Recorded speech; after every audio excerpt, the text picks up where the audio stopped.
ini belum terkirim ya. Inbox tadi. Jaring aktif. Ya. Goreng. Ya, saya tadi belum kabar di tugas saya alhamdulillah sehat, keluarga di rumah juga alhamdulillah sehat. Pekerjaan alhamdulillah juga masih lancar.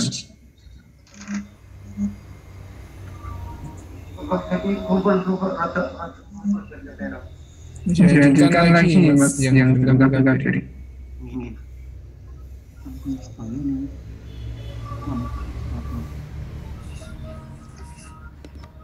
Monggo Pak Suwarno, kabar Irian, kalian rencang-rencang pun. Assalamualaikum warahmatullahi wabarakatuh, Mas. Waalaikumsalam warahmatullahi wabarakatuh. Ini monggo Pak. Kami keadaannya sehat saja. Alhamdulillah kawannya ada bertiga. Iya, alhamdulillah. Kayak suaranya aman? Suaranya bagus Pak. Masuk. Kalau sampai rada-rada pilek kasusnya.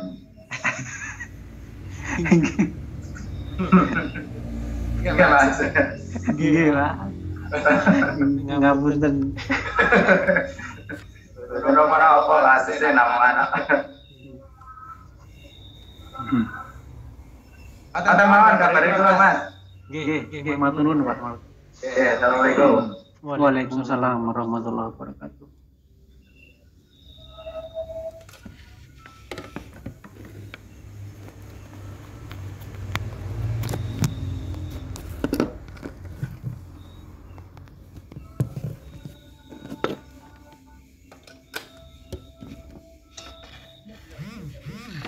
Moga Mas Iksanuddin berkabar itu. Iya. Sampai memang kecil ya.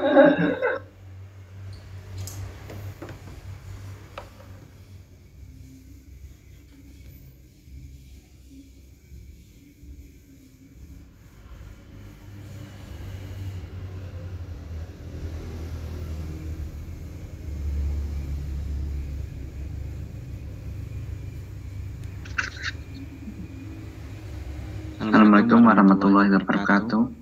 Waalaikumsalam warahmatullahi wabarakatuh. Ya, alhamdulillah kabar saya ada di kota Iksan, Cilacap, Selatan, dan keadaan sehat walafiat.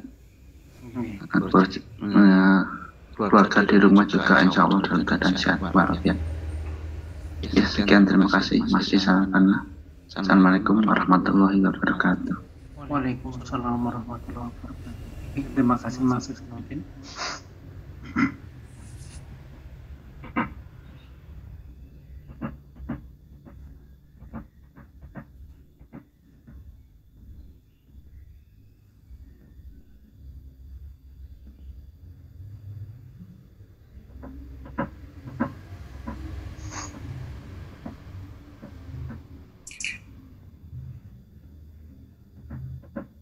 Mas bagusnya live ya?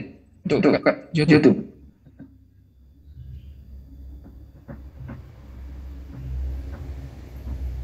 Siap.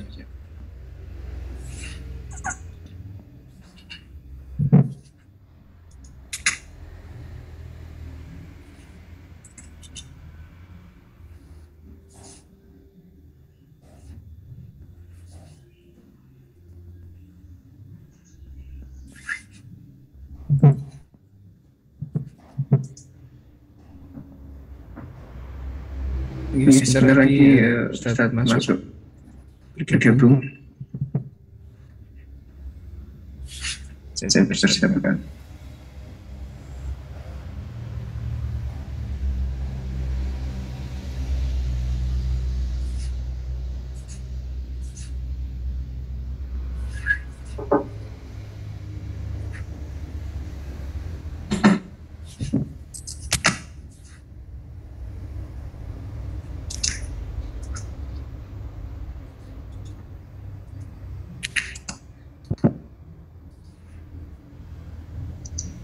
Ustaz sampun bergabung, saya akan ya.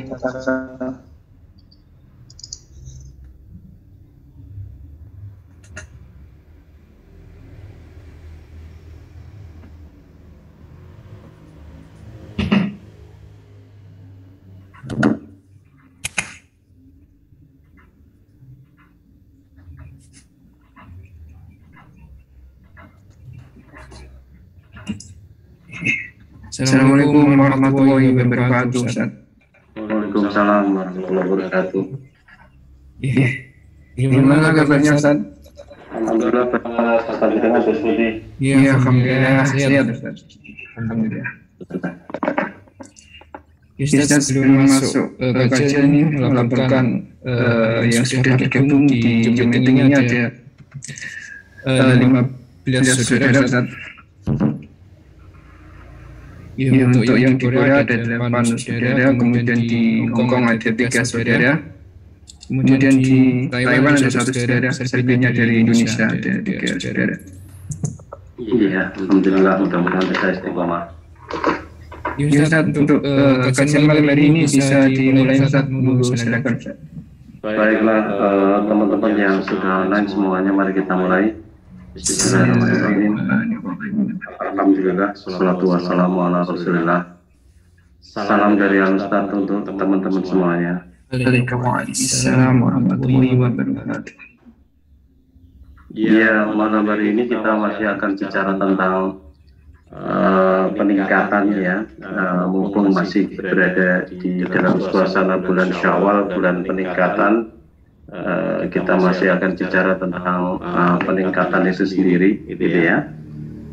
Melanjutkan pembicaraan kita minggu lalu yang tekanannya kepada tauhid, kepada iman.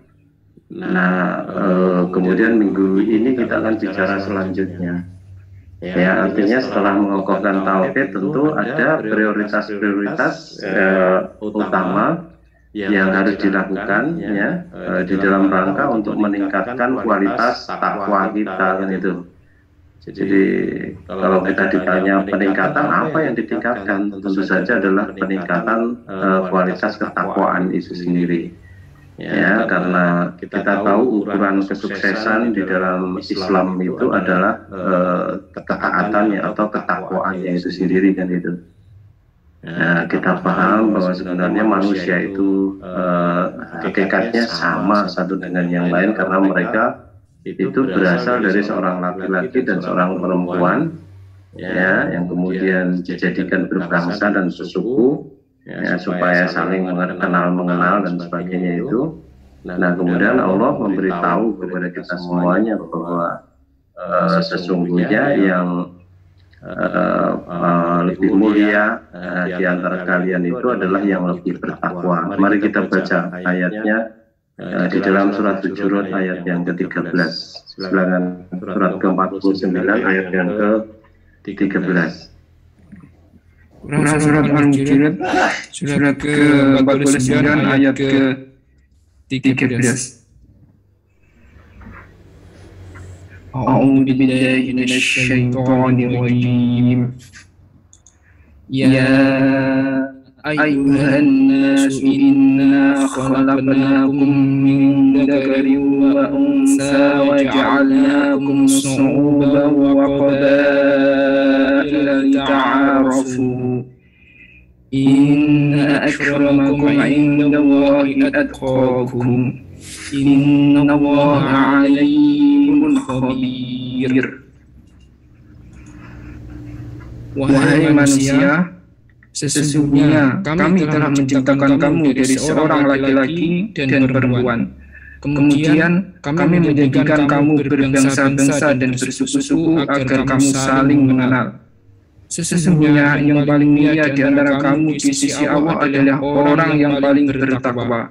Sesungguhnya Allah mengetahui lagi Maha teliti.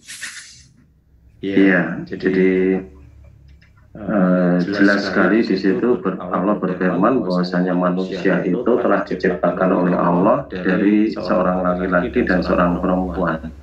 A'udzubillahi minasyaitonir rajim. Ya ayyuhan nasu inna khalaqnakum min dzakari wa untha. Jadi sesungguhnya kami telah menciptakan kalian itu dari seorang laki-laki dan perempuan. Ya, artinya sebenarnya mereka itu seketurunan, satu keturunan. Artinya mereka itu sebenarnya juga saudara. Apalagi kalau sama-sama orang yang beriman kan gitu. Ya, sehingga di ayat 10 di situ disampaikan bahwa A'udzubillahi minasyaitonirrajim. Innamal mu'minuna ikhwatun fa aslihu baina akhwaikum wattaqullaha la'allakum turhamun. Jadi sesungguhnya orang-orang yang beriman itu bersaudara. Fa aslihu baina akhwaikum, maka hadirkanlah kedamaian di antara kedua saudaramu, atau damaikanlah antara kedua saudaramu yang berselisih, ya, secara zahirnya seperti itu. Karena ayat yang ke-9 itu bicara tentang bagaimana kita melakukan islah kepada dua kelompok orang yang berselisih, dan itu innamal mu'minuna ikhwatun fa aslihu baina akhwaikum, dan itu artinya kita mendapatkan beban untuk mendamaikan kalau kita melihat dua kelompok saudara kita itu saling bertengkar satu dengan yang lain, gitu. Wattaqullaha la'allakum turhamun, ya, wattaqullaha la'allakum turhamun. Hendaklah kamu bertakwa kepada Allah supaya kamu mendapat rahmat, gitu. Ya, jadi aslinya mereka kita itu sudah bersaudara, tetapi karena suatu sebab juga nanti ayat 11 dan 12 itu bicara tentang hal-hal yang negatif, ya, meremehkan, merendahkan, menghinakan, menogok, bahkan menggorok sesama orang beriman itu terjadi di situ, ya, sampai ayat yang ke-12 itu dikatakan ayyuhibbu ahadukum ayakula lahma akhihi maitan fakarihtum, gitu. Apakah kamu suka makan bangkai saudaramu sendiri yang sudah mati, kan, gitu, ya. Fakarihtum, tentu kamu akan merasa jijik, kan, itu. Nah, karena urusan dunia itu membuat mereka saling berselisih satu dengan yang lain. Kalau sama-sama bertakwa, tentu tidak akan terjadi perselisihan itu, karena satu akan mengalah terhadap yang lain kalau memang yang diupayakan, diusahakan itu adalah keselamatan akhirat, gitu. Maka ketika mendamaikan itu diperintahkan supaya yang mendamaikan juga bertakwa, yang didamaikan kedua-duanya juga kembali kepada ketakwaan, dan itu sehingga bisa damai betul, kan, itu. Nah, di ayat ke-13 ini Allah kemudian mengingatkan, menyadarkan kepada orang-orang beriman yang saling berselisih satu dengan yang lain itu, supaya mereka sadar bahwa mereka itu sebenarnya bersaudara satu dengan yang lain. Dulu mereka itu keturunan dari seorang bapak dan seorang ibu, yang kemudian mereka itu waja'alakum syu'uba wa qabaila lita'arafu, kemudian dijadikan mereka itu berbangsa-bangsa dan suku-suku, ya, bukan untuk berpaham rasisme, artinya merasa kulit putih merasa lebih hebat daripada kulit berwarna atau kulit hitam, ya, kulit berwarna lebih merasa lebih mulia daripada kulit hitam dan sebagainya. Keturunan Yahudi merasa lebih mulia daripada keturunan bangsa India atau Arab dan sebagainya. Tidak seperti itu, ya. Maka kemudian Allah meletakkan ukuran kebaikan seseorang itu seperti apa, ukuran derajat seseorang itu, kemuliaan seseorang itu seperti apa.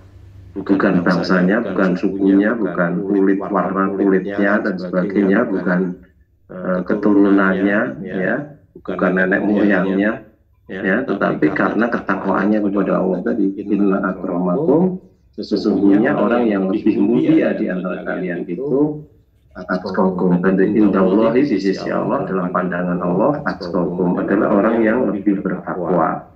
Ya, maka seharusnya orang-orang beriman itu saling berlomba-lomba di dalam membangun ketakwaan. Ya, maka senyampang kita masih berada di bulan Syawal, bulan peningkatan ini, kita mestinya juga berlomba-lomba untuk meningkatkan kualitas ketakwaan, gitu loh. Jangan kemudian kita membiarkan diri kita larut, luruh, ya, turun semangat di dalam menghambakan diri kepada Allah setelah kita berada di luar bulan Ramadan, atau setelah Ramadan berjalan sekian lama kemudian kita justru malah semakin kendor.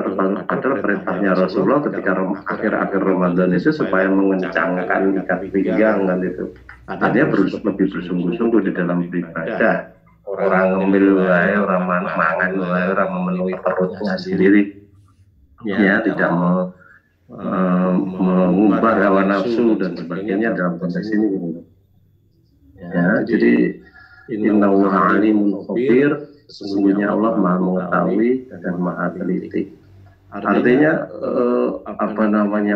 Allah itu maha tahu betul siapa di antara kita itu yang paling bertakwa. Allah yang juga ngerti siapa di antara dua kelompok yang berselisih itu sebenarnya yang benar atau yang salah, yang bertakwa atau yang tidak bertakwa. Allah tahu betul gitu loh.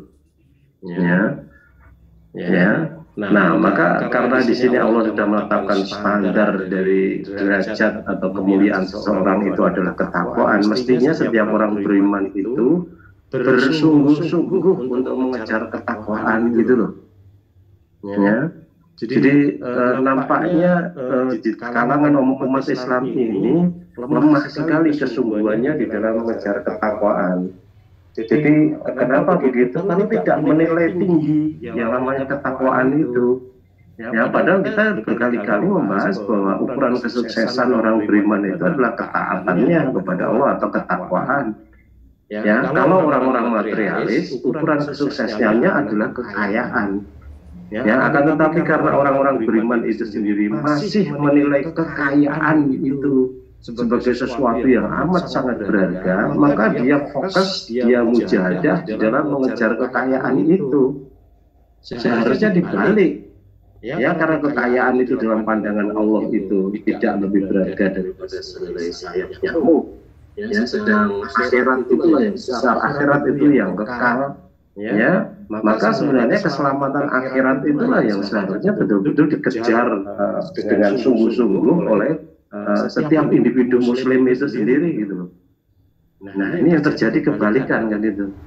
Ya, dan itu tidak akan bisa berubah kecuali kita sendiri yang merubah. Nah, karena itu menyangkut pada sistem nilai yang kita tanamkan di dalam diri kita masing-masing. Dulu ketika kita membahas sekitar 20 poin dari manhaj dakwah Rasulullah SAW itu, sistem nilai itu menjadi sesuatu yang utama ditanamkan di situ, yang harus kita pahami, yang harus kita adopsi. Ya, kalau kita gagal di dalam mengadopsi sistem nilai yang diberlakukan di dalam Islam ini, ya, tetap mempertahankan sistem nilai-nilai dari paham materialisme atau kapitalisme dan hedonisme dan sebagainya, ya kita tetap akan gagal di dalam membangun keislaman atau tunduk patuhan kepada Allah. Nah, kalau kita gagal di dalam membangun keislaman atau tunduk patuhan kepada Allah, artinya kita juga gagal di dalam membangun ketakwaan. Nah, dari situ kita sudah tahu muara kita itu akan pergi kemana.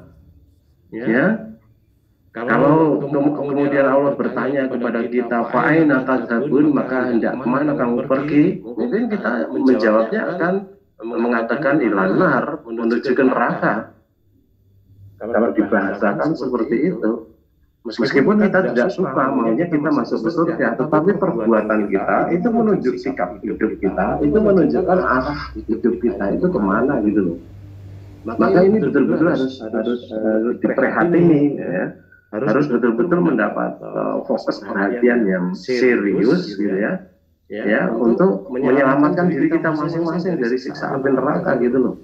Karena hanya itu yang patut disebut masalah itu hanya itu gitu loh. Ya. Maka ketika Mu'adz bin Jabal ditanya oleh Rasulullah, atadri haqqullah alal ibad kan itu. Ya Mu'adz atadri haqqullahi alal ibad itu. Wahai Mu'adz, apakah kamu mengetahui hak Allah atas hambanya gitu ya. Maka kemudian dijawab oleh Mu'adz dengan sopan, Allah wa Rasuluhu a'lam gitu.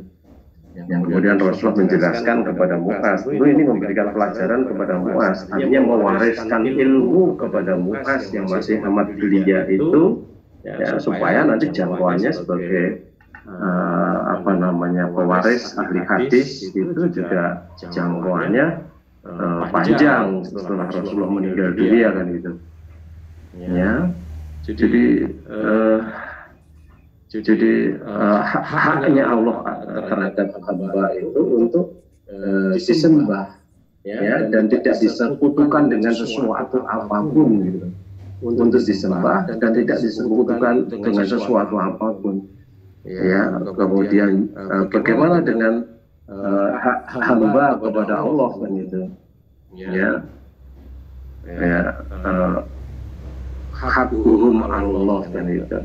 Jadi bagaimana hak mereka hamba-hamba Allah tadi kepada Allah kan itu. Nah, kemudian Rasulullah menjelaskan juga bahwa haknya hamba kepada Allah itu adalah dia tidak menyiksanya, la yu'adzibahum kan itu. Jadi Allah tidak akan menyiksanya, ya, la yu'adzibahum, Allah tidak akan menyiksanya. Artinya apa? Artinya di dalam kehidupan akhirat itu, ya, yang kekal itu, ya, siksaan dari Allah itu satu peniscayaan sudah pasti bagi orang secara umum, sudah pasti karena itu secara umum, ya, apa namanya, akan disiksa oleh Allah, kecuali orang yang melaksanakan haknya Allah tadi. Jadi itu tentu saja amat sangat sedikit, ya, amat sedikit kan itu. Nah, meskipun itu sedikit, kita amat sangat berharap kita termasuk di antara yang melaksanakan hak Allah tadi supaya kita tidak kena azab Allah tadi. Lah, yu'adzibahum tadi kan itu. Ya. Nah, seharusnya inilah yang menjadi perhatian kita gitu loh. Jadi yang menjadi perhatian kita itu seharusnya adalah bagaimana kita bisa melepaskan diri dari siksa Allah ini gitu loh. Nah, melepaskan diri dari siksa Allah ini dengan cara apa? Minggu yang lalu kita bahas panjang lebar dengan menghambakan diri kepada Allah, kemudian tidak berbuat syirik kepadanya. Ya, tidak berbuat syirik kepadanya kan gitu. Ya. Nah, kalau kita masih tetap mengadopsi sistem nilai yang ada pada orang-orang materialis itu, bahwa harta dunia itu nilainya amat sangat tinggi, ya, ukuran kesuksesan itu dinilai dari harta dunia, pangkat jabatan dan sebagainya, ya tentu saja kita tidak akan bisa selamat. Sudah pasti ya, harta itu kan menjadikan kita berbuat syirik kepada Allah gitu, ya, mendahulukan dalam banyak hal, mendahulukan harta tadi dibanding dengan Allah kita. Ya, padahal kita sudah belajar ketika kita belajar puasa itu arahnya adalah untuk meningkatkan kemampuan kita untuk mengendalikan hawa nafsu kita, mendahulukan Allah dan Rasulnya dibanding dengan hawa nafsu kita sendiri gitu loh. Nah, kebiasaan yang seperti itulah yang menjadikan kita itu orang yang senantiasa taat kepada Allah, artinya senantiasa takwa kepada Allah kan itu.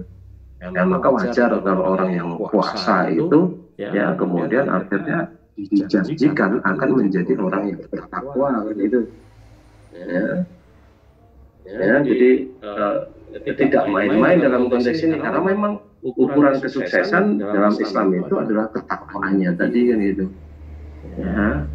Nah, teman-teman semuanya gitu ya. Jadi bukan karena dia berdarah biru keturunan keraton, atau dia kerabatnya pengusaha besar atau pejabat tinggi dan sebagainya, kemudian dia dimuliakan. Tidak seperti itu. Ya. Nah, itu yang terjadi di tengah-tengah masyarakat kapitalis, di tengah-tengah masyarakat materialis, ya seperti itu. Nah, seharusnya kita tahu dan kita menjauhi dari yang seperti itu gitu. Nah, yang terjadi tidak demikian kan itu. Nah, sekarang kembali lagi, kita betul-betul harus merombak sistem nilai yang ada pada diri kita, ya, sehingga kita itu mampu menganggap penting selamat dari siksa api neraka tadi. Ya, karena selamat dari siksa api neraka itu penting karena siksanya itu kekal selama-lamanya.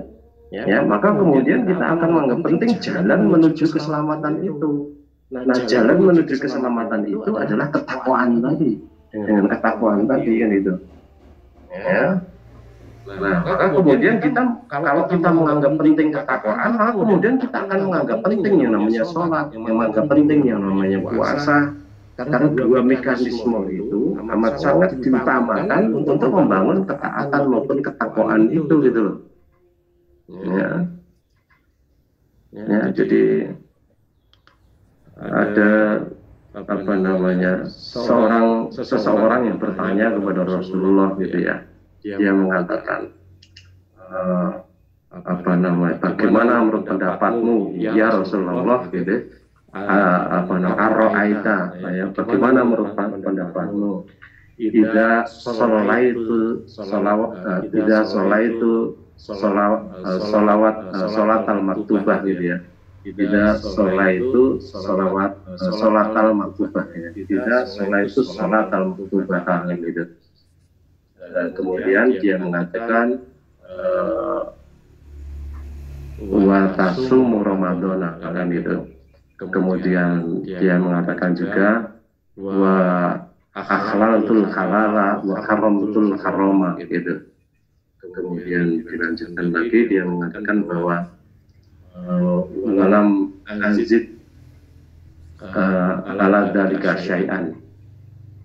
Jadi seorang laki-laki tadi bertanya kepada Rasulullah dengan mengatakan itu tadi ar-ra'aita idza sholaitu sholatal maktubata, bagaimana menurut pendapatmu ya Rasulullah, maksudnya seperti itu, apabila aku sholat wajib kemudian aku wasumtu Ramadan, dan aku juga sholat dan juga puasa Ramadan, kemudian aku menghalalkan apa yang halal, ya, wa akhlaltul halala wa haramtul harama kan itu, wa haramtul harama, aku menghalalkan yang halal dan mengharamkan yang haram. Walam azid ala dzalika syai'an, kemudian aku tidak menambahkan sedikit pun ya atas yang demikian itu. Kemudian dia bertanya, aat ulul jannata, ada ulul jannata gitu, apakah aku akan masuk surga gitu. Maka Rasulullah mengatakan na'am. Kemudian responnya adalah wallahi la yazidu ala dzalika syai'an, kata dia seperti itu. Demi Allah aku tidak akan menambah sedikit pun atas yang demikian tadi, kata seorang sahabat tadi. Ya, di sini kita bisa mengambil pelajaran bahwa ada dua hal itu yang dipentingkan di dalam membangun ketaatan atau di dalam rangka untuk masuk surga. Pertanyaannya tadi kan ada hulul jannata, apakah aku akan masuk surga kan itu? Dijawab Rasulullah na'am kan itu. Nah, ada 4 poin di sini yang disampaikan oleh sahabat tadi. Yang pertama adalah aku melaksanakan sholat wajib. Bila aku melaksanakan sholat wajib dan menunaikan dan puasa Ramadan, intinya dua itu. Kemudian aku menghalalkan yang halal dan mengharamkan yang haram. Artinya dia tidak melanggar aturan-aturan Allah tadi kan itu. Adkhulul jannah, apakah aku masuk surga? Kata Rasul, na'am, iya betul, kamu masuk surga gitu. Maka kita bisa ambil pelajaran dari hadis ini. Nah, 2 poin itu yang harus kita utamakan untuk betul-betul apa namanya kita tegakkan agar supaya di dalam hati kita itu berkembang yang namanya ketaatan itu gitu loh. Ya, yang pertama adalah sholat dan itu. Yang kedua adalah puasa Ramadan. Tentu saja di antara puasa dengan sholat itu kontribusinya terhadap pembangunan moral tentu saja besar sholat di sini. Maka sholat itu dikatakan dzikir yang akbar, yang paling penting di sini, yang paling besar, yang paling utama dalam konteks itu kan itu. Ya, karena sepanjang hidup sehari 5 kali minimal dilakukan. Nah, maka dari itu kita manfaatkan ya aktivitas rutin yang 5 kali sehari itu kita manfaatkan betul-betul untuk membangun kebesaran Allah di dalam diri kita masing-masing, sehingga betul-betul tidak terbuka ruang di dalam hati kita untuk berkhianat kepada Allah. Artinya taat ya kepada Allah itu menjadi satu kenikmatan bagi diri kita gitu loh. Ya. Nah kalau kita gagal memanfaatkan sholat itu untuk membangun kepribadian kita yang bertakwa itu, maka gagal seluruh hidup kita.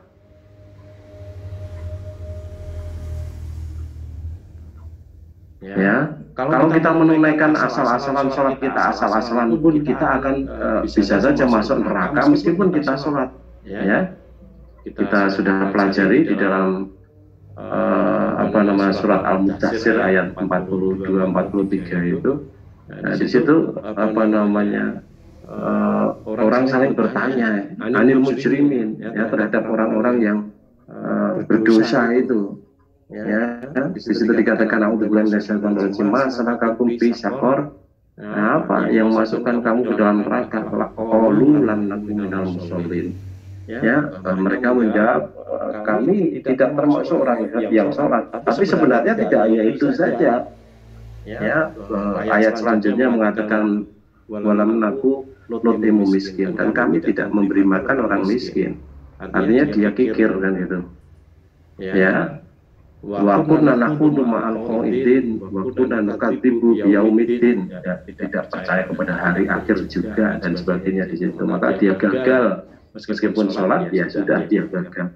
Ya, begitu juga apa yang ada di dalam surat Al-Ma'un ayat yang keempat, kelima itu juga bisa menjadi pelajaran. Kalau bisa sholat asal-asalan, tidak betul-betul mengontrol sholat kita agar berbuah takwa, ya akhirnya arahnya menyesatkan kita masuk ke neraka. Alhamdulillah.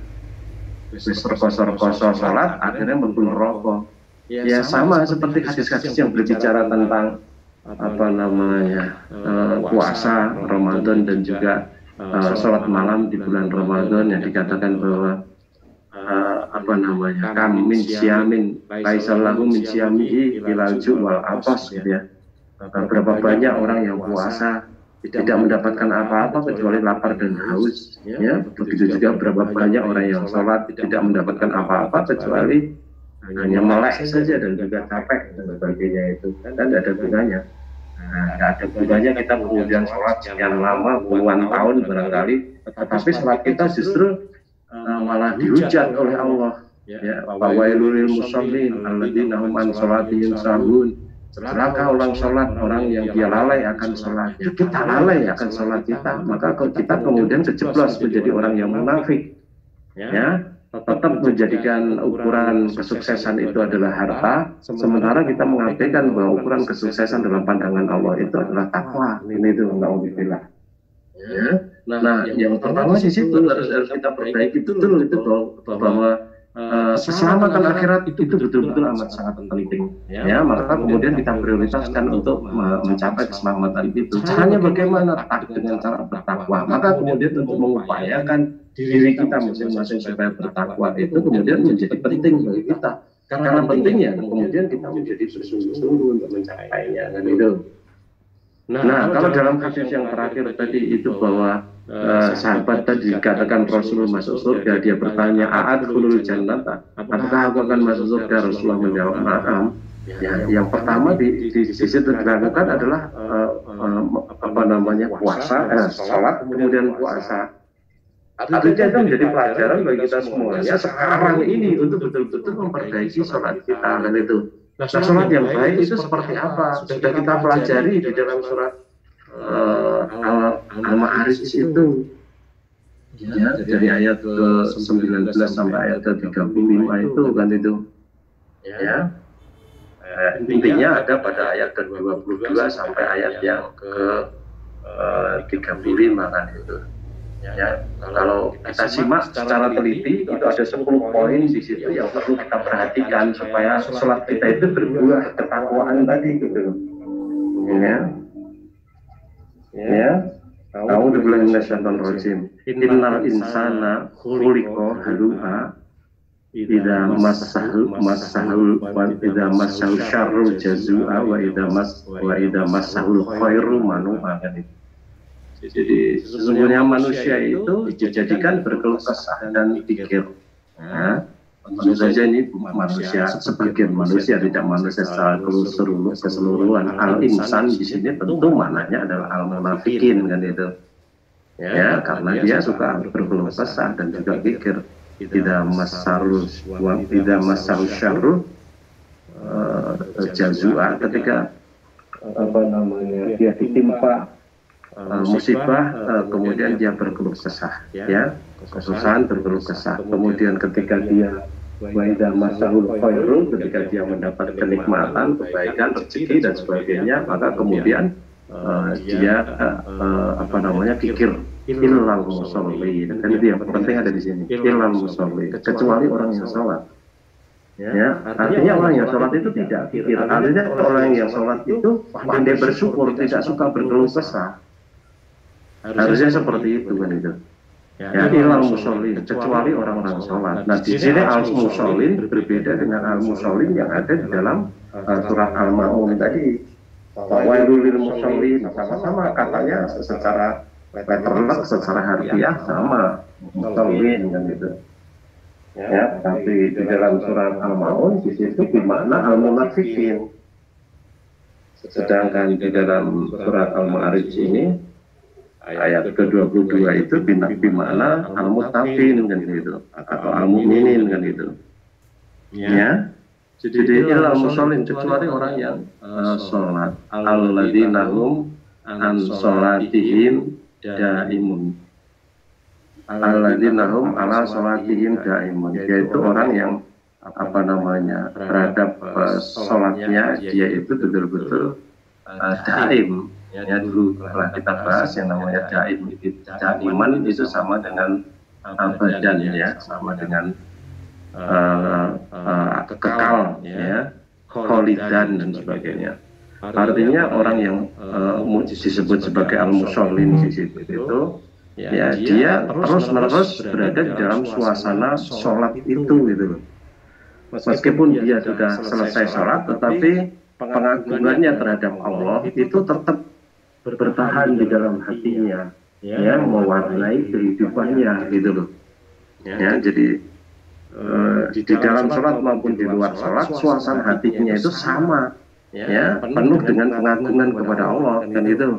Ya, sehingga kalau di dalam sholat dia bisa betul-betul taat, ya, bahkan tidak berani, ya, mengingkari, menyelisih satu gerakan maupun ucapan pun di dalam sholat tadi, ya, maka di luar sholat pun dia juga tidak mau mengingkari, menyelisihi Allah dan Rasulnya di dalam ucapan maupun perbuatan. Intinya ke sana gitu, sholat yang daim itu gitu.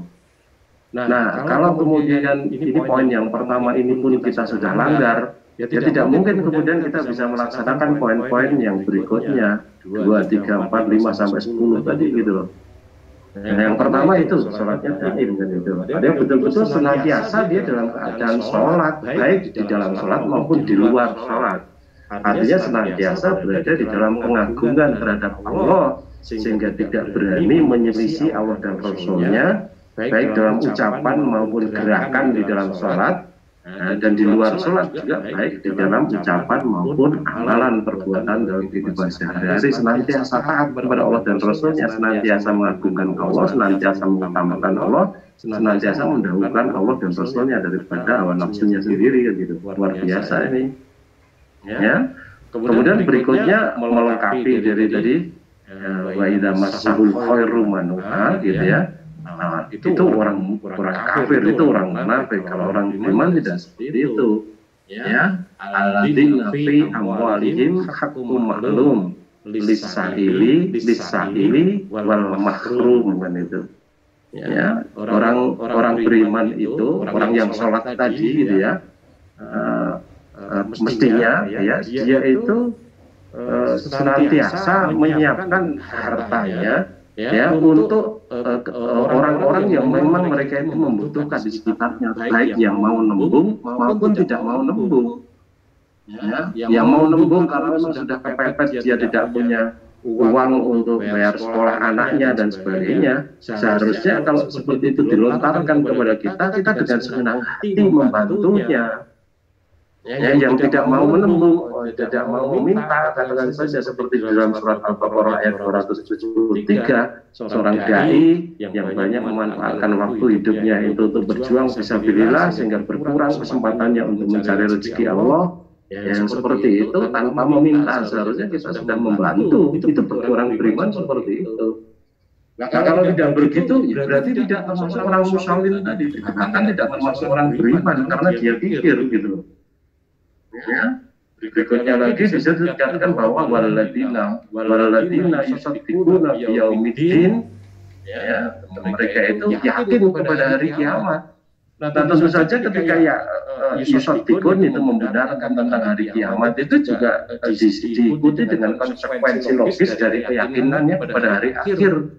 Karena hari akhir itu adanya hanya dua pilihan saja, selamat atau sesat. Yang selamat masuk surga bahagia kekal selama-lamanya, yang sesat itu akhirnya masuk neraka disiksa jadi kekal selama-lamanya. Maka menurut akal sehat seharusnya kita memilih masuk surga, menjauhi yang masuk neraka kan itu.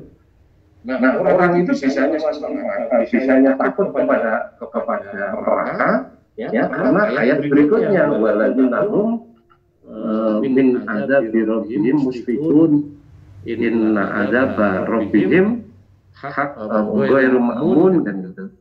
Yaitu orang yang dia itu takut kepada azab Allah. Ya, karena tidak ada seorang pun yang harusnya merasa aman dari azab Allah itu.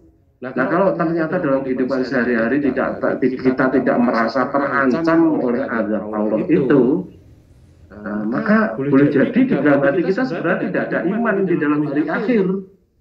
Ya, karena itu bentuk dari konsekuensi logis dari yusaddiquna biyaumiddin, membenarkan hari akhir, yakin kepada hari akhir tadi. Bentuknya antara lain di situ, indikatornya antara lain di situ adalah takut kepada azab Allah itu. Nah, kalau dalam keseharian kita tidak ada takut kepada azab Allah itu, maka kemudian ya kita berbuat dosa semaunya, enak saja. Ya. Kalau dalam bahasa hadis itu seperti lalat yang hidup yang hinggap di batang hidung kita usir begitu saja, kita bebas dengan tangan kita, itu aja perbuatan dosa itu. Tapi bagi orang beriman itu takutnya itu seperti di belakangnya itu ada gunung batu yang mau jugruk kita seperti itu. Harusnya orang beriman itu senantiasa merasa seperti itu. Nah, kalau tidak merasa seperti itu gimana? Ya mungkin saja kita belum beriman kepada hari akhir. Kita perlu upaya amat sangat sungguh-sungguh di situ untuk mencapai tingkat kita merasa takut. Karena tidak merasa takut kepada hari akhir, tidak mungkin akan bisa jadi baik. Tidak mungkin. Ya. Nah, ini kan harus betul-betul dipahami dalam konteks itu kan itu. Ya, kemudian berikutnya waladzina hum li furujihim hafizun, artinya dia menjaga kemaluannya. Ya, illa ala azwajihim aw ma malakat aymanuhum wa innahum ghairu malumin kan gitu. Nah, kecuali yang dibolehkan saja kan itu. Termasuk di situ secara implisit ada larangan untuk lesbian, kemudian homoseksual dan sebagainya bisa masuk ke dalam konteks itu karena diperbolehkan untuk pada istri dan juga kepada istri-istrinya dan juga kepada budak-budaknya dan sebagainya. Ya, famanit tanggawaro adzalika faulaika humul adun dan itu. Ya, kalau yang kita mencari selain itu, nah kita sudah berlebihan dalam konteks itu, melanggar aturan dalam konteks itu kan itu. Ya, dari 3 ayat itu merupakan satu kesatuan supaya kita itu betul-betul menjaga farji kita kan itu. Rasulullah itu memberitahukan kepada kita banyak orang yang masuk neraka, ya, karena mulutnya dan juga karena farjinya. Maka Rasulullah di hadis yang lain menjamin bahwa akan masuk surga. Rasulullah menjamin masuk surga orang yang bisa menjaga mulutnya dan juga kemaluannya. Mulut tentu di sini dari ada 2 sebab mulut di situ tentang makanannya, minumannya yang harus halal. Ya. Nah, orang beriman harus betul-betul menjaga itu. Kalau makanan minumannya jadi belum dijaga dengan sebaik-baiknya, tentu yang lainnya juga susah untuk menjaga dia. Ya, makanan minumannya, kemudian juga ucapannya. Ya, ucapannya apakah masih berbuat ghibah, atau masih berbuat fitnah, namimah dan sebagainya. Nah, itu betul-betul harus dikendalikan kan gitu. Ya, jadi perbuatan-perbuatan dosa yang disebabkan karena apakah pelanggaran terhadap larangan makanan, minuman dan sebagainya dan ucapan-ucapan tadi juga harus betul-betul disingkirkan. Ya, jadi kalau di dalam ayat 3, 4, 5 Muzammil ya, Mudzakir ya, wa rabbaka fakabir wa siyabaka fatohir wa rujza fahjur, itu betul-betul urutannya harus kita perhatikan betul di situ. Ada wa rabbaka fakabir ya, dan Tuhanmu hendaklah kamu memuliakannya. Melalui sholat tadi itu betul-betul membangun kemuliaan Allah di dalam hati kita kan itu. Ya, wa siyabaka fatohir, dan pakaianmu sucikanlah. Tentu tidak hanya sekedar pakaian yang menempel di baju ini, ya bisa segala sesuatu yang kaitannya zuhiriyah kita betul-betul juga harus kita bersihkan dari berbagai macam dosa dan kesalahan, pelanggaran dan sebagainya. Baru jafajur dilanjut di situ adalah supaya kita meninggalkan perbuatan-perbuatan dosa kan itu. Ya, maka harus diperhatikan mulut kita tadi supaya terlepas dari perbuatan dosa. Begitu juga farjinya tadi sudah digambarkan di situ tadi di ayat keberapa itu, 26 atau berapa itu ya,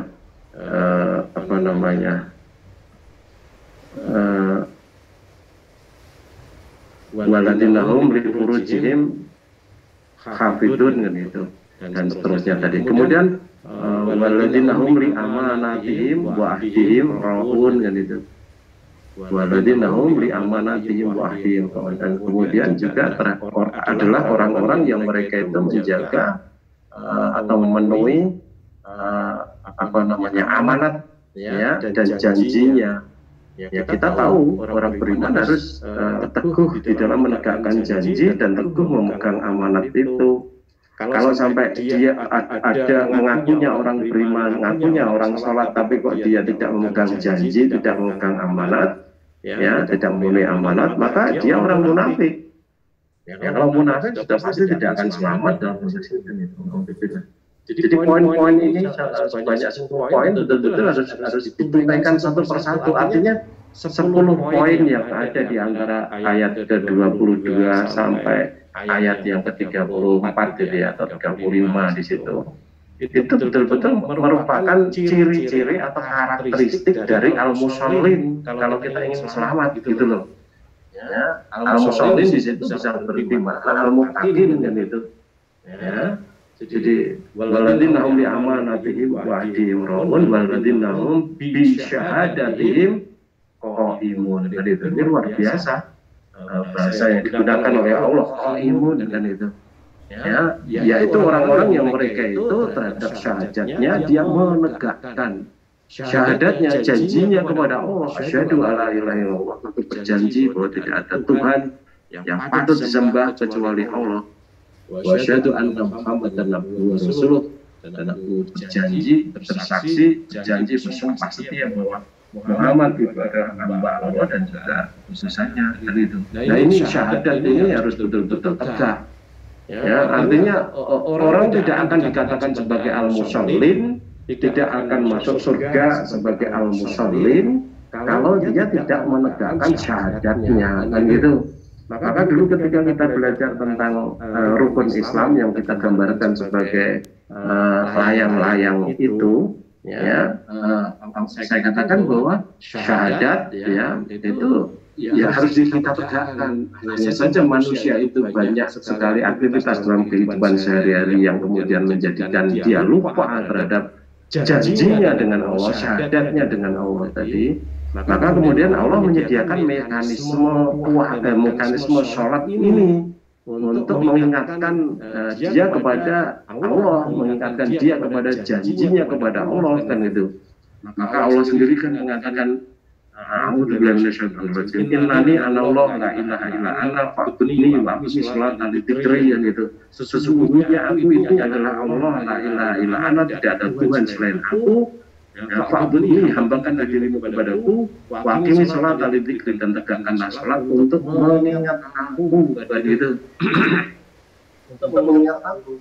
Artinya agar supaya setiap saat itu kita menegakkan syahadat kita tadi, dengan 5 kali kita diingatkan di dalam sehari oleh Allah.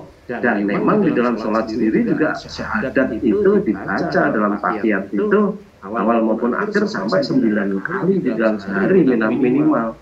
Ya, tetapi meskipun dibaca 9 kali di dalam sehari minimal itu, banyak orang yang tidak menegakkan syahadatnya. Yang wajar kalau kemudian dia tidak disebut sebagai al-musholin, atau dia disebut sebagai al-musholin bermakna al-munafikin, yang kemudian diancam neraka itu, neraka well itu, naudzubillah.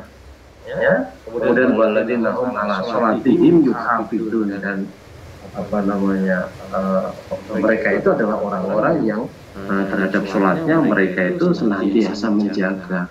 Ya tentu saja menjaga syaratnya, menjaga rukunnya, menjaga tertibnya, termasuk juga menjaga tujuannya atau buah-buah sholatnya tadi, kan gitu.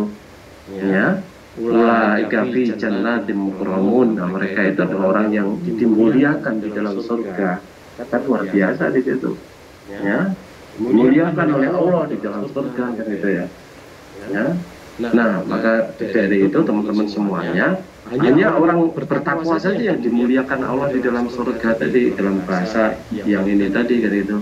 Nah, maka dari itu 10 poin yang ada di dalam surat Al-Ma'arij ayat 22 sampai 35 itu betul-betul harus ya kita perhatikan.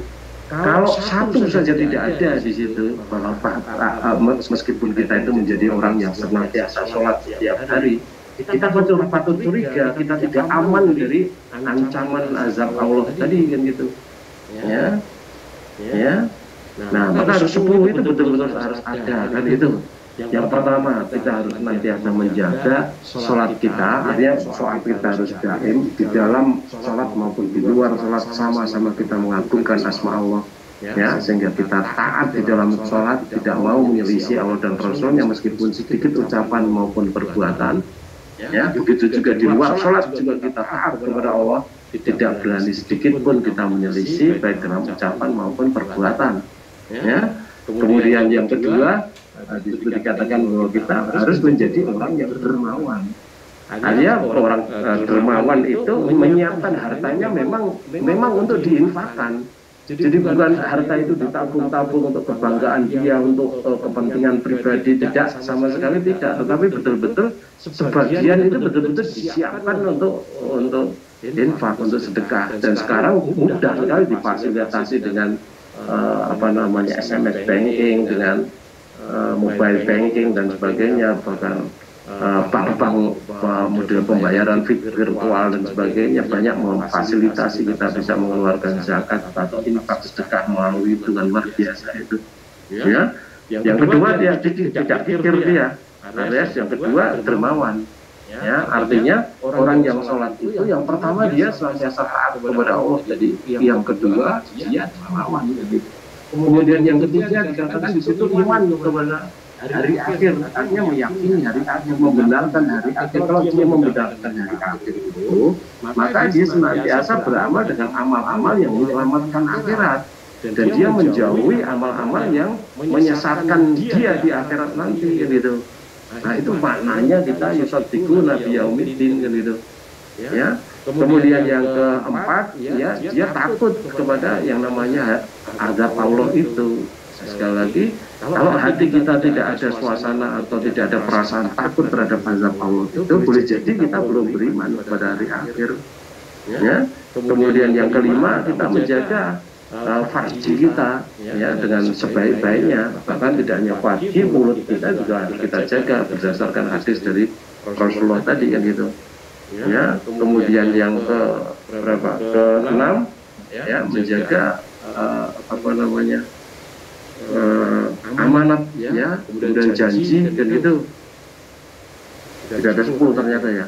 amanat janji dan sebagainya. Kemudian yang ketujuh itu kita menjaga syahadat kita, ya. Kemudian yang ke-8 itu kita menjaga sholat kita tadi, artinya yuhafidun, terus kita jaga tertibnya, rukunnya, waktunya, tujuannya dan sebagainya. Ya, ada 8 paling tidak di situ yang harus betul-betul kita jaga agar kita disebut sebagai al-musholin itu, yang kemudian berbuah surga, agar kita menjadi orang yang bertakwa itu. Ya, maka fokus dari sahabat tadi yang sahabat bertanya tentang apa namanya, apakah aku masuk surga tadi, yang dilakukan adalah pertama sholatnya, nah kemudian puasanya. Nah, puasa sudah kita pelajari dari sisa puasa itu. Nah, mudah-mudahan juga puasa itu puasa yang kita lakukan berbuah takwa. Artinya kalau Ramadan sudah lewat, ya di dalam kehidupan sehari-hari, ya kita bisa saja puasa untuk betul-betul senantiasa mendahulukan Allah dan Rasulnya daripada hawa nafsu kita. Ya, apakah dengan puasa Senin Kemis, ya, ataukah dengan puasa Ayyamul Bid, atau kemudian dengan puasa Daud dan sebagainya, monggo terserah. Ya, itu masing-masing yang sesuai dengan kita yang mana, ya kita pilih di situ. Jadi keselamatan akhirat kita tadi kan gitu. Ya, kemudian kita disiplin di dalam menghalalkan yang halal, jangan sampai kemudian kita mengharamkan yang halal.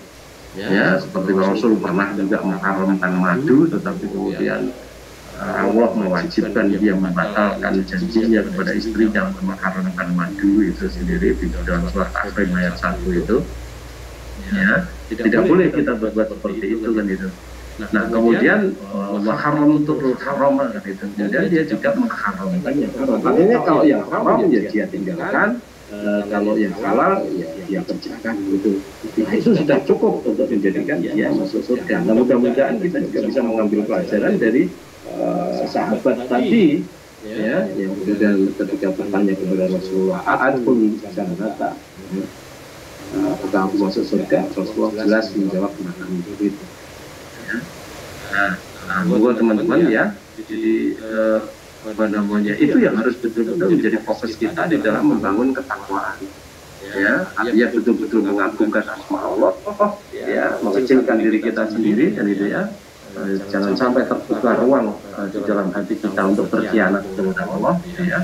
Dan senantiasa dengan puasa kita berusaha untuk membangun kesadaran bahwa Allah itulah yang harus nomor satu, Allah itulah yang harus diutamakan, Allah itulah yang harus didahulukan daripada hawa nafsu kita sendiri, sepertinya. Nah, dua mekanisme yang sudah disiapkan oleh Allah dan Rasulnya untuk apa namanya mengendalikan hawa nafsu tadi melalui puasa maupun sholat kita, insya Allah kalau kita laksanakan dengan sebaik-baiknya, apa namanya, insya Allah akan bermuara ketakwaan atau ketaatan kita kepada Allah. Dari 8 sifat yang ada di dalam Al-Ma'arij ayat 22 sampai ke 35 tadi, itu sudah memenuhi syarat sebagai orang yang benar di dalam beriman. Kalau kita tinjau surat Al-Hujurat ayat yang ke-15, dan di situ dikatakan innamal mu'minuna alladzina amanu billahi wa rasulihi tsumma lam yartabu wa jahadu bi amwalihim wa anfusihim fi sabilillah ulaika humus shadiqun kan itu. Jadi innamal mu'minuna alladzina amanu billahi wa rasulihi, sesungguhnya orang beriman itu adalah orang-orang yang beriman kepada Allah dan Rasulnya.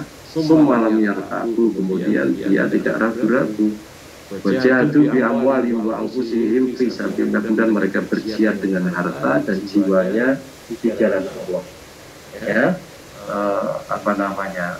Tadi di ayat yang ke-24 itu berbicara tentang waladina fi amwalihim haqqum ma'lum. Jadi adalah jihad dengan harta. Sedang sisanya semuanya itu yang 7 poin atau 9 poin itu di situ semuanya kemudian berkaitan dengan jihad dengan anfus, ya, anfus kita masing-masing kan gitu. Nah, semuanya itu agar berbuah ketakwaan ya gitu. Kalau kita apa namanya sukses di dalam membangun ketakwaan di dalam diri kita masing-masing, konsekuensi logisnya Allah akan menyelamatkan kita dari siksa api neraka dan bahkan membalas dengan kebahagiaan yang kekal selama-lamanya di dalam surga kan itu. Ya, jadi sekali lagi sebelum diakhiri bahwa yang penting dalam kehidupan kita itu adalah bagaimana kita bisa terbebas dari siksa api neraka. Karena siksa itu kekal selama-lamanya, tidak ada seorang pun mampu menahannya. Nah, agar terbebas dari siksa api neraka, maka kita harus menghambakan diri kepada Allah dan tidak berbuat syirik. Ya, minggu lalu kita bicara tentang hadis yang kaitannya dengan syirik gitu, bahwa seorang hamba itu meskipun datang menghadap kepada Allah dengan dosa sepenuh bumi, ya, kalau dia tidak berbuat syirik, maka Allah akan mendatanginya dan bertemu dengannya, ya, dengan membawakan ampunan sepenuh bumi juga gitu. Nah, maka ini membuka optimisme bagi kita masing-masing untuk mendapat ampunan dari Allah. Ya, apalagi di dalam hadis yang lain itu nanti juga ada riwayat hadis dari Abu Dzar Al-Ghifari, ya, bahwa kalau seorang hamba itu menghadap kepada Allah tanpa berbuat syirik gitu ya, maka dia akan diampuni dosanya. Ya, semua dosanya akan diampuni. Sekali lagi, seorang hamba yang menghadap kepada Allah tanpa berbuat syirik akan diampuni semua dosanya. Kemudian Abu Dzar bertanya itu, sekalipun dia berbuat zina dan mencuri gitu. Abu Dzar bertanya begitu. Ya, sekalipun dia berbuat zina dan mencuri. Rasulullah mengulangi menjawab itu 3 kali gitu. Ya, kemudian yang keempat kalinya mengatakan sekalipun Abu Dzar tidak suka. Kan luar biasa, karena yang pertanyaannya Abu Dzar, dan Abu Dzar menunjukkan ketidaksukaannya. Ya, Rasulullah menyampaikan bahwa seorang hamba yang menghadap Allah dengan berbagai macam dosa, ya, tetapi tidak berbuat syirik, itu akan diampuni oleh Allah. Maka aneh bagi Abu Dzar yang dia orangnya sangat soleh kan gitu ya. Maka Abu Dzar bertanya di situ, apakah juga akan masuk surga sekalipun dia, ya, berzina dan mencuri gitu.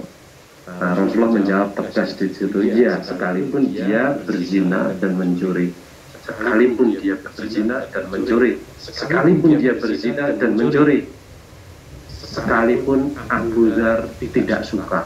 Yang terakhir seperti itu. Kemudian Abu Dzar pergi keluar gitu sambil ngedumel, sekalipun Abu Dzar tidak suka gitu. Dia menggarisbawahi yang terakhir tadi. Ini kan luar biasa. Begitu Mas, mudah-mudahan bisa dipahami yang kita bicarakan. Kalau ada sesuatu yang mau ditanyakan, mohon silakan. Iya, Ustaz. Semoga teman-teman silakan kalau ada yang mau bertanya secara langsung mengenai tema tadi, mungkin silakan mikrofon bisa langsung di on-kan.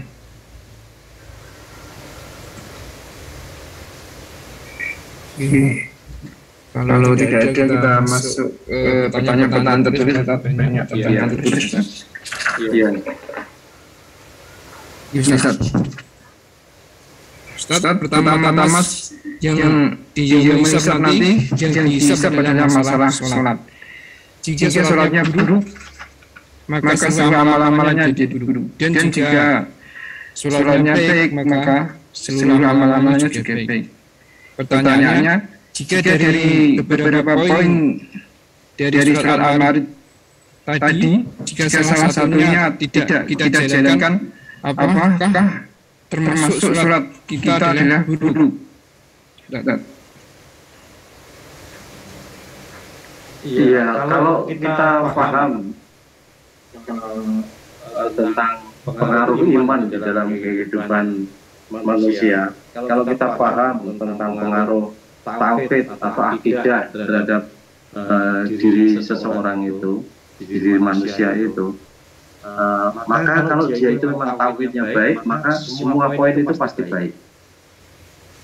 Ya, semua poin itu pasti baik. Karena kalau dia memang bertauhid, ya, maka dia akan senantiasa merasa diawasi oleh Allah. orang yang senantiasa merasa diawasi oleh Allah tentu tidak berani berbuat kikir. Ya, tentu yang merasa diawasi oleh Allah, kata Allah mengancam dengan azab tadi, juga tidak merasa aman dengan azabnya. Kalau dia juga merasa diawasi oleh Allah, merasa beriman kepada hari akhir dan sebagainya, ya tentu dia akan menjaga farjinya. Ya, tentu dia tidak berani berkhianat terhadap amanat yang dititipkan kepadanya. Tentu dia juga tidak akan berani melanggar janjinya dan sebagainya, dan itu. Ya, yang menjadi masalah adalah kemudian seberapa tingkat keyakinan kepada hari akhir tadi kok terjadi pelanggaran kan gitu. Nah, kalau seandainya dia terjadi pelanggarannya itu karena boleh jadi karena kekurangan pahamannya dia, sudah pasti itu akan diampuni Allah kan gitu. Jadi tidak ada masalah. Yang penting di sini adalah kesungguhan, kemudian tidak menyengaja untuk berbuat syirik. Tadi dikatakan hadis yang terkait dengan Abu Dzar tadi akan diampuni oleh Allah sekalipun berbuat zina. Ya, sekalipun dia berbuat zina dan mencuri sampai 3 kali. Kemudian yang keempat, Rasulullah mengatakan sekalipun Abu Dzar tidak suka, gitu, luar biasa. Begitu Mas, mudah-mudahan bisa dipahami. Bisa. Kemudian kita selanjutnya, Assalamualaikum Ustaz. Waalaikumsalam warahmatullahi wabarakatuh. Mau tanya, apakah benar dosa orang yang difitnah itu dosanya ditanggung yang memfitnah? Iya, benar. Itu dalam hadis kalau dia sabar ya.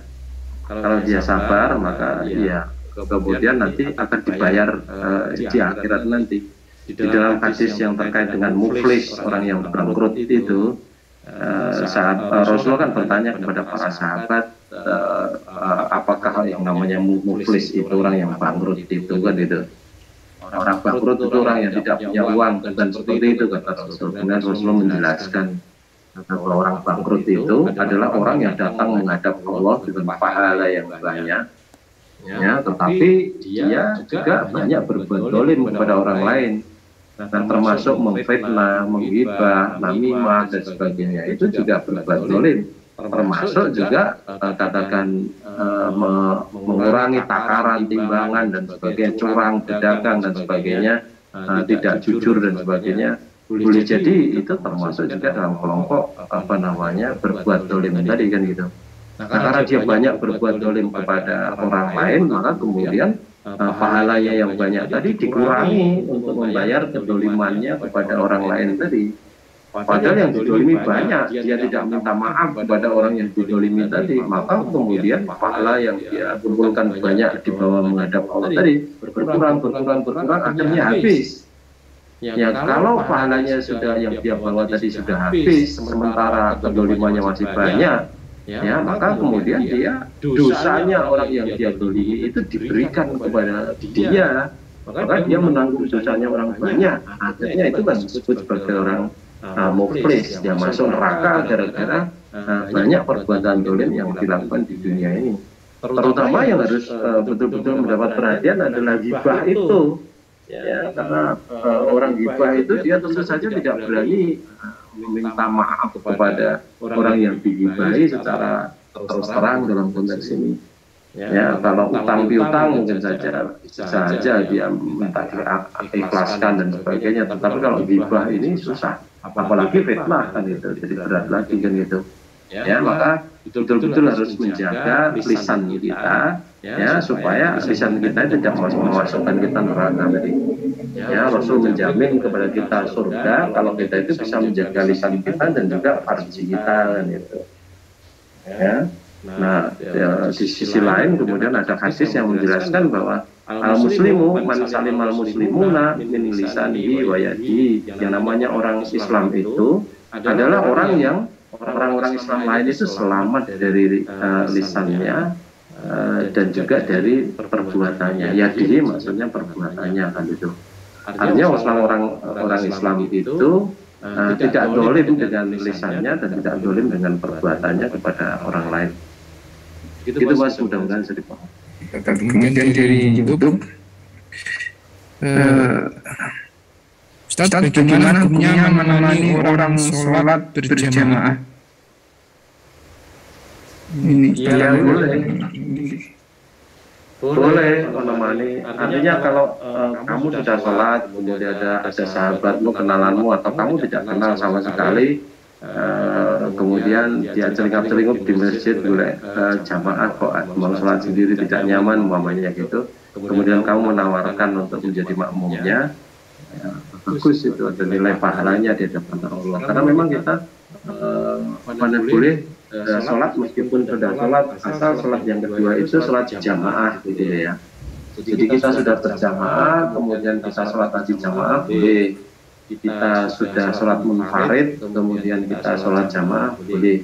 Tetapi kalau dari sholat jamaah kemudian sholat munfarid tidak boleh dalam konteks itu. Nah, dari jamaah atau munfarid ke sholat jamaah inilah di situ terbuka kesempatan untuk menemani saudaranya agar tidak sholat sendiri kan gitu. Nah, tentu saja itu sunnah ya, tentu saja ada pahalanya di hadapan Allah. Itu satu keutamaan, satu kebaikan yang patut diamalkan oleh setiap orang yang beriman. Begitu Mas, mudah-mudahan bisa dipahami. yang pertanyaan selanjutnya dari Mas Adi dari YouTube. Assalamualaikum Ustaz. Assalamualaikum warahmatullahi wabarakatuh. Gimana hukumnya jual beli kucing? Maksudnya beli kucing untuk dipelihara.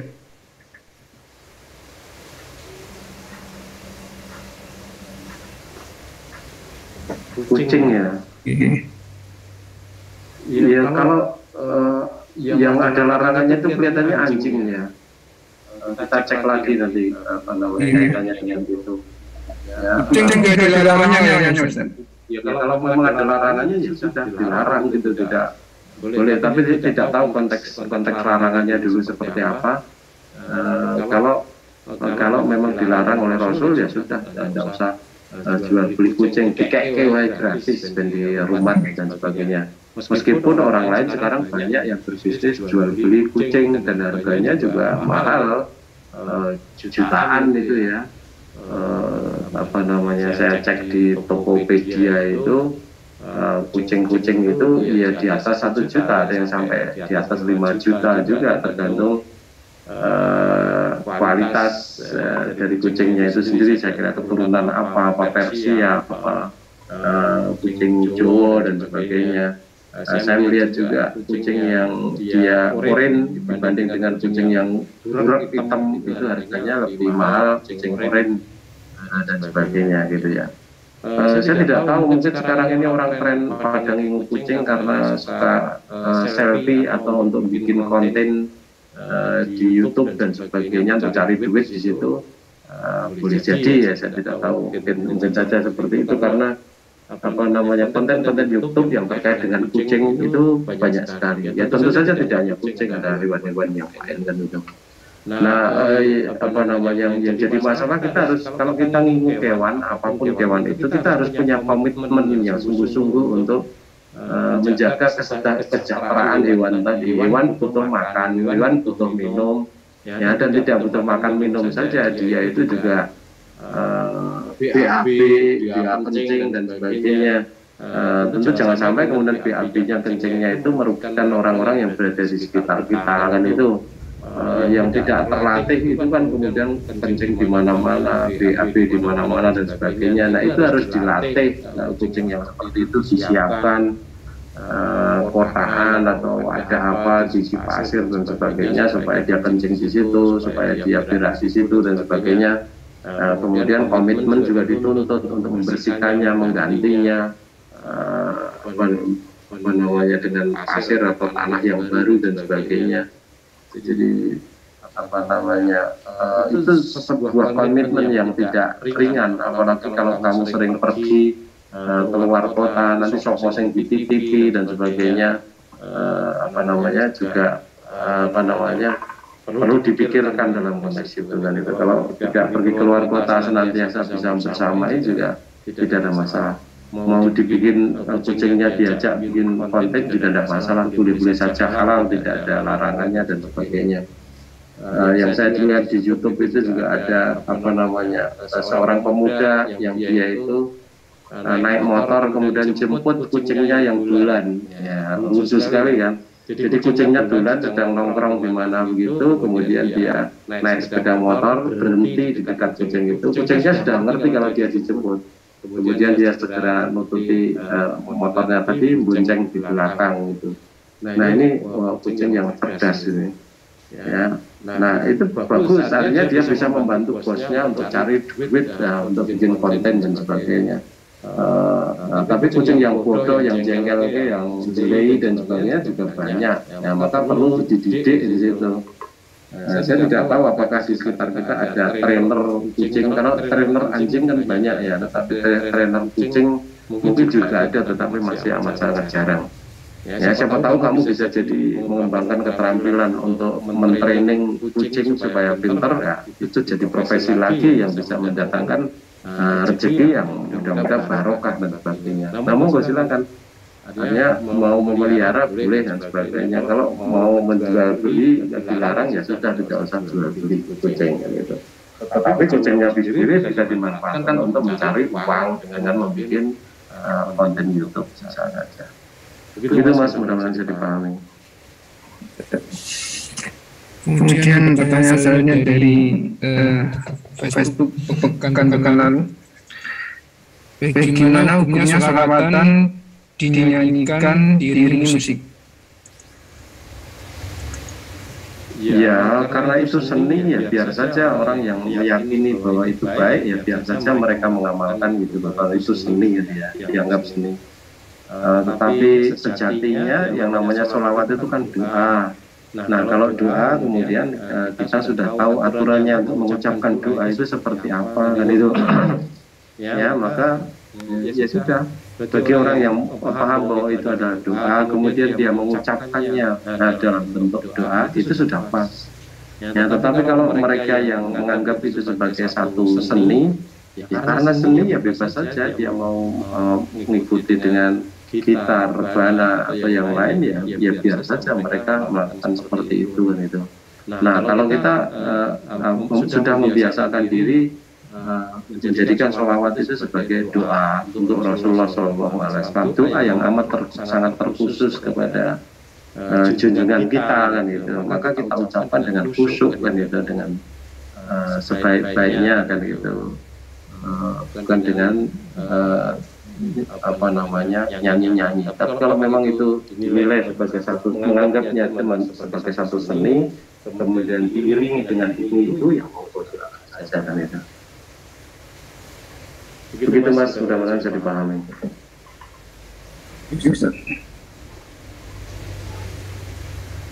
Kemudian pertanyaan selanjutnya, kemudian salam dari Pak Ahmadi untuk Ustaz dan teman-teman semua. Waalaikumsalam warahmatullahi wabarakatuh. Semoga Allah melimpahkan kesehatan yang prima lahir batin untuk Pak Ahmadi. Dan ada satu lagi pertanyaan sebentar. Ya.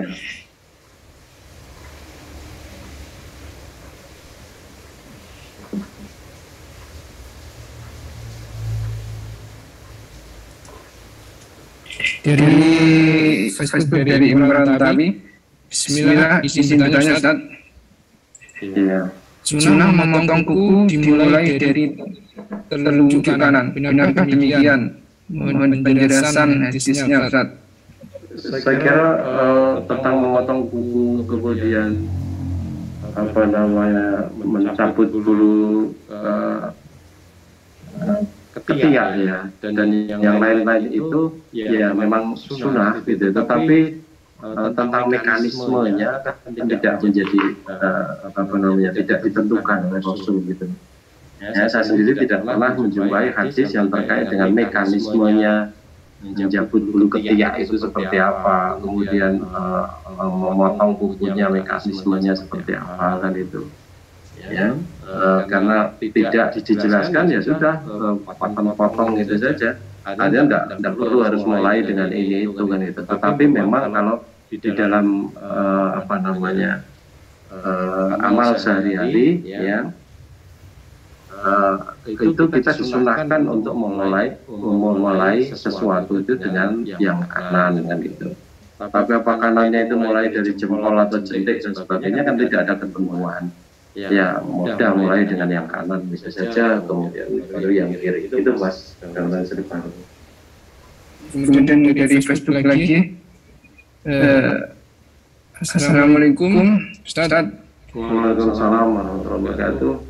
Ya, perkataan simpang siur tentang ibadah umroh itu apa ada tuntunannya dari Nabi? Terima kasih. Lah, umroh kan memang ada tuntunannya. Umroh itu dikatakan Rasul sebagai haji kecil ya. Umroh dan niat kita melakukan umroh dan haji kan ada hadisnya terkait dengan itu. Labaik umroh, labaik hajj, labaik umroh wal hajj dan sebagainya. Jadi ibadah yang diucapkan niatnya itu satu-satunya adalah haji dan umroh itu gitu loh. Kalau sholat, puasa itu sama sekali tidak ada tuntunan melafadzkan niat. Ya, apakah itu sholat, ataukah itu wudhu, ataukah puasa, itu sama sekali tidak ada dari Rasul tuntunan untuk melafadzkan niat. Tetapi untuk haji dan umroh ini malah ada tuntunannya untuk mengucapkan niatnya tadi dengan ucapan labaik umroh, labaik hajj, labaik umroh wal hajj dan sebagainya, seperti itu gitu. Jadi ada tuntunannya umroh melaksanakan seperti itu. Yang tidak ada itu sebenarnya adalah umroh ditambah dengan apa namanya piknik atau tur dan sebagainya. Itu tidak ada. Tetapi karena itu umrohnya sudah selesai, kemudian dia mampir untuk berziarah ke Masjidil Aqsa, ya boleh-boleh saja kan.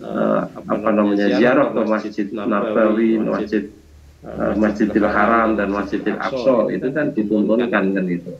Kalau kita ziarah ke Masjid Nabawi itu bukan ziarah ke makam Nabi ya, ziarahnya memang ziarah ke masjid itu, masjidnya itu yang dikunjungi kan itu.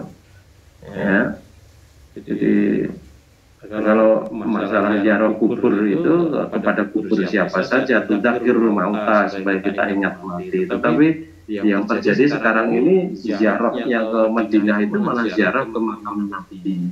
Kenapa? Karena Nabi-nya sudah ditembok tetap seperti itu, seraketok dari luar.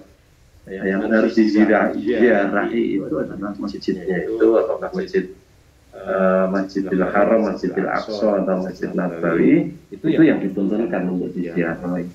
Ya, umum kan gitu ya, orang yang berumroh itu banyak yang kemudian diikuti dengan tur ke Baitul Maqdis, ada yang tur ke apa namanya Mesir, kemudian ada yang tur ke Turki dan sebagainya.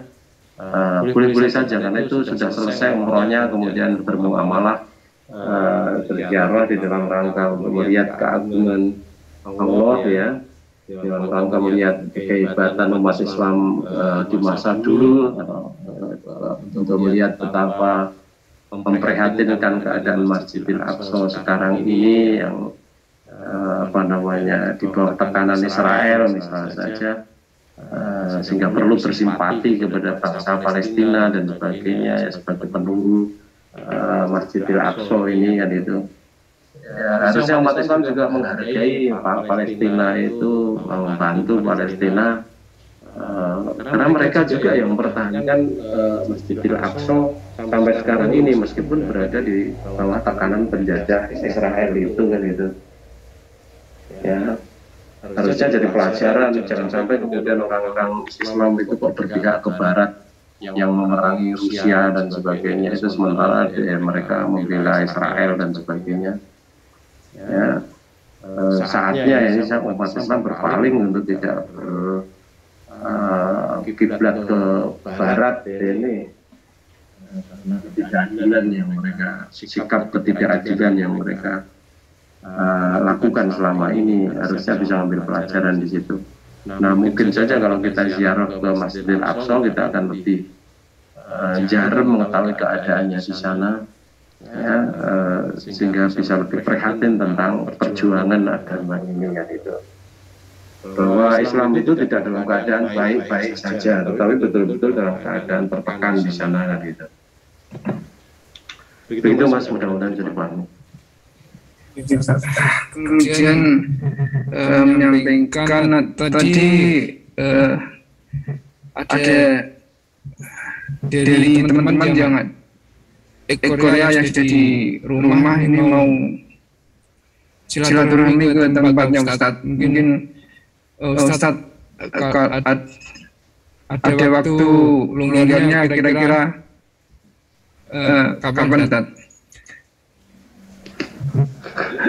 Oh iya, ini Mas Thomas sudah tadi. Silakan Mas Thomas mau sampaikan. Ada ini hadir. Silakan Mas Thomas.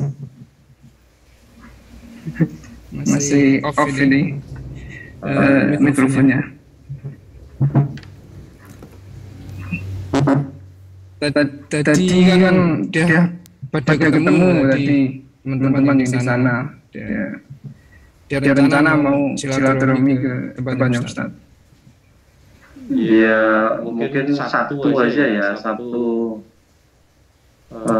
Sabtu malam itu ngisi apa namanya, ngisi Pontianak ya.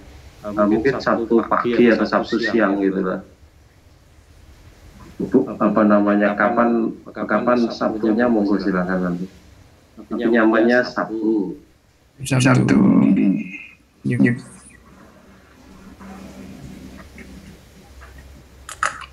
Ini Mas Thomas, silakan Mas kalau mau menyampaikan sesuatu. Bisa belum on mikrofonnya. Sudah berapa lama pulang Mas Thomasnya? Thomas ada hampir setengah tahun lebih ya. Jadi tadi kan pada silaturahmi tadi teman-teman itu 2 bulan lebih kayaknya tadi. Di rumahnya Pak Raffi. Ya, mau diskusi, mau silaturahmi ke tempatnya Ustaz. Insya Allah mungkin Sabtu yang akan datang atau gimana monggo nanti. Nanti kita kabari lagi. Ustaz, untuk kesempatan malam hari ini sudah cukup Ustaz. Kepadanya juga. Iya, baiklah teman-teman, mudah-mudahan sedikit ini bermanfaat untuk kita semuanya. Ayo kita jangan sampai remehkan azab Allah itu, kita besarkan azab Allah ya, kita tanggapi dengan serius ancaman Allah dengan azabnya tadi, dan kita mohon kepada Allah supaya kita dibebaskan azabnya, tentu saja dengan berusaha untuk menghambakan diri kepada Allah sebaik-baiknya dan tidak berbuat syirik. Nah, di dalam rangka untuk membangun penghambaan kepada Allah yang penuh ikhlas tanpa berbuat syirik itu, kita bisa mulai dengan fokus untuk memperbaiki sholat kita kan itu. Sholat yang sukses itu ada 8 ciri tadi yang kita bahas tadi. Maka ciri-ciri atau karakter orang yang sholat itu betul-betul nanti harus kita tumbuhkan satu persatu, tentu saja dengan sebaik-baiknya kan itu.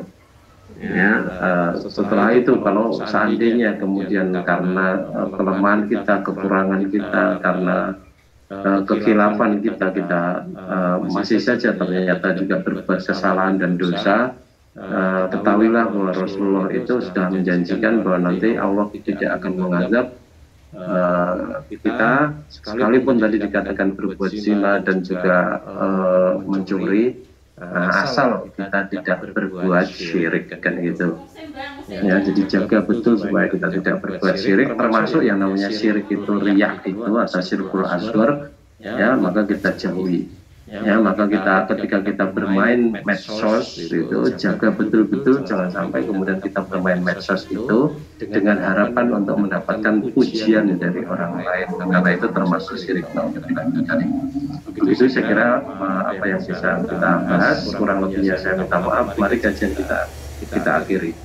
Alhamdulillahirrahmanirrahim. Saya lihat Mas. Silakan. Ya, Assalamualaikum warahmatullahi wabarakatuh. Waalaikumsalam warahmatullahi wabarakatuh.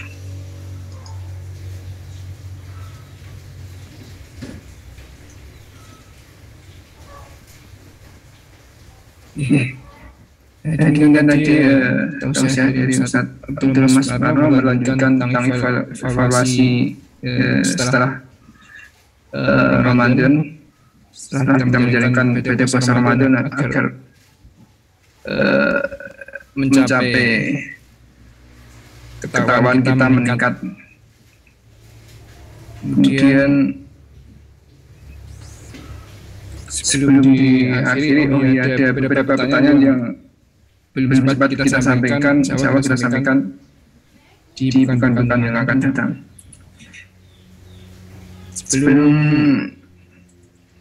kajian malam hari ini diakhiri, mungkin ada yang mau disampaikan.